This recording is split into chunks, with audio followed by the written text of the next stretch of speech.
রনি এদিকে তো ওই কিরে এমনি চলে আসছে কি হয়েছে ক রনি এদিকে না রনি মালটি যে খুলছি মালটি তো সাইড করতে হইব মা জ্বলা হওয়ার আগে আয় দাঁড়াইতেছি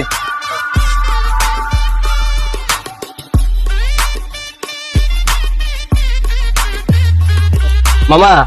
মালটি দেখতো বুঝছ মাল্লি তো ভালোই আছে মুছছে সুন্দর মন্দ করে তেল তুল দিয়ে ধুইয়া তাই খেতে কাস্টমার আইলে এটাই লাগাই তুমি মালটি যদি ভালো করে ওয়াশ করি তাহলে ভালো দামে বিক্রি করতে পারবো ধান্দাটা ভালো হইব দেখি ধান্দা করতে পারেন আল্লাহর মালিককে সবসময় আমরা ইয়া কর কিরে মোছা হয়েছে তাড়াতাড়ি মোছ মা তো না পড়লে পরে চাকরি যাবে গা দেখে লাইলে মামা মোটা হয়েছে জিনিসগুলো রাখবো কই হ্যাঁ